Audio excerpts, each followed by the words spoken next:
Welcome again everyone to my official Endless Dungeon Beginner's Guide, the third and final episode of it in fact, where I'll introduce multiplayer in Endless Dungeon, how co-op works, and especially how co-op progression works, since that looks like something a lot of you are keen to know more about and there's some confusion around it in some public forums. So let's do our best to clear things up, shall we? If you've missed the first two episodes of this mini-series, I recommend checking them both out to learn everything about Endless Dungeon, but I'd like to thank Amplitude Studios and Sega Europe for sponsoring the channel and assisting in the creation of these guides. Hopefully, a lot of you found them helpful.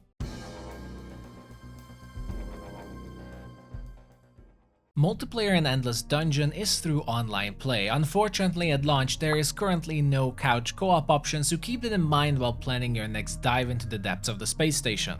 There are two options of finding games, either through random regional matchmaking that will drop you into someone else's saloon, or through the usual method of joining someone through your friends list, both options being fairly straightforward, immediately ready for action.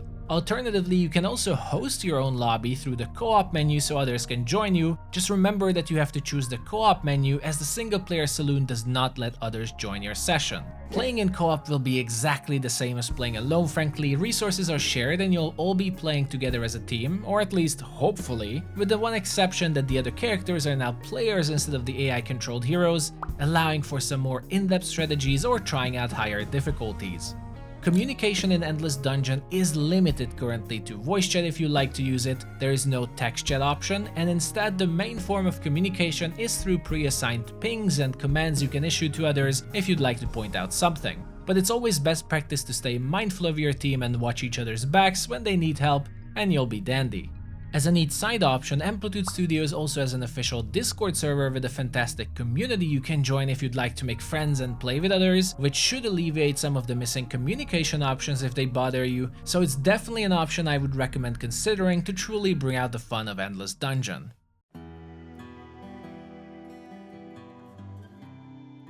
Now, I think the topic everyone is most interested in is likely co-op progression and how it exactly works, since there's been a lot of confusion around it, so let's clear things up. Endless Dungeon features shared progression in co-op for the large majority of your time spent shooting bugs and venturing the darkness, and if you're mainly planning to share your journey with others or a friend, worry not, as it was designed to be a fun co-op dungeon crawler. There are minor parts that are not shared in co-op, some that are partially shared, and then the rest, which is the large majority, that is fully shared among you, and I'll go through everything in this order. First of all, one important piece to clear is world progression. In multiplayer, there are certain aspects of the gameplay that will be tied to the host player as part of the state of the world. Since there is one shared space station you're all traveling in, it only makes sense. This means that static elements of the gameplay, such as the crystal bot and its abilities, or hero weapons you find in multiplayer, will be tied to the progression and unlock state of the host player. Like I said, this is mainly because these are static elements. Consider it like joining someone else's world. So you can't just bring in your fully unlocked weapons, you will have to use the ones the host upgraded. Regardless, you will still earn the same resources as the host, so you will be able to upgrade your own world if you ever decide to play solo or be the host, so nothing is lost. And if you're playing with others, then instead of upgrading weapons, you can focus on upgrading your hero. Weapons are relatively minor parts of the progression and don't matter as much, but the good news is that that's pretty much everything that isn't shared in Endless Dungeon, so let's talk about the next section instead, the partially shared progression, which is heroes. To fully understand how hero unlocking works, we will also have to consider story and map progression, which I'll talk about in a bit, but the short version is that heroes can only be unlocked if you're the host due to how dialogues work in Endless Dungeon. But it isn't as much of a headache as it sounds, and unlocking all of them can be as fast as 5 to 10 minutes on your own after having played a bit in co-op.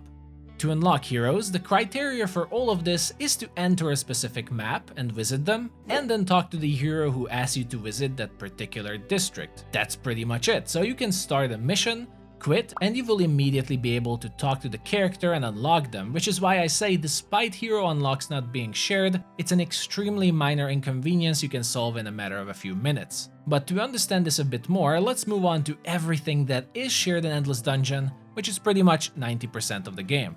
Essentially, everything you can unlock and gather in Endless Dungeon is shared. This means resources, meta progression resources, map unlocks, story and archive unlocks, and even crypto key unlocks for the final boss. You can play through with your friends from start to finish, and you will be able to unlock everything together and progress the game together without any annoyances or obstacles to force you to do missions or maps twice, and completing them once will be enough, as long as you get lucky with the random roguelike drops, that is. To clarify, hero progression and leveling also works in co-op. Once you have unlocked a hero, you will be able to separately progress their quests by playing with them and pursuing their objectives, which are individually unlocked by players like in most co-op games, so play with the ones you'd like to level up first. At which point, despite the crystal bot and weapon upgrades being tied to the host, you can freely edit and change your hero chips as you like and play with your favorite builds and setups that you've used without having to worry about who the host is. Now there is one exception for shared progress, and that's hero unlocks I'd like to return to. So now we know that if you unlock new districts in co-op together, both players will unlock them for their own meta progression and it works seamlessly, but we also know story dialogues for hero unlocks aren't shared. So what does this mean?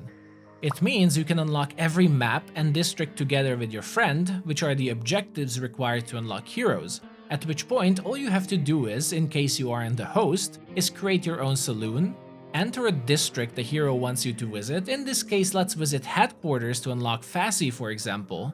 The game loads in, so we already visited it. We simply quit back to the saloon, talk to Fassi, and you would have unlocked the hero. That's pretty much it. Even if a hero requires you to visit floor 2 or floor 3 district, you can also just rush there in story mode difficulty in 2 or 3 minutes and then quit to unlock them. Just remember that if you never hosted or played solo, you will have to visit the hacking post first that handles all the district keys you've gathered in your multiplayer games, which will unlock them for you to enter, so don't panic if they aren't immediately available. But that's pretty much it. So as you see, even if hero unlocks aren't fully shared in the same co-op world, unlocking them takes only a couple of minutes and shouldn't hinder your enjoyment of Endless Dungeon.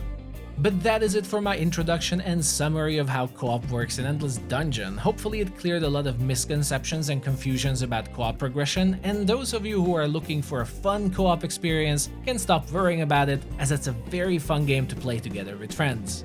That was the last episode of this officially sponsored miniseries introducing Endless Dungeon. Hope you all enjoyed and found them useful. If you're looking for more information about Endless Dungeon, make sure to check out the link in the pinned comment. And once again, thank you for Sega and Amplitude Studios for supporting the channel for this project. It was really fun and I love working on these mini guides. If you also enjoyed them, make sure to like and subscribe, as I have several other Endless Dungeon videos available and releasing soon that will share some more information. That's a wrap for this video. Thank you so much for watching, everyone. Take care, and as always, I'll see you the next time.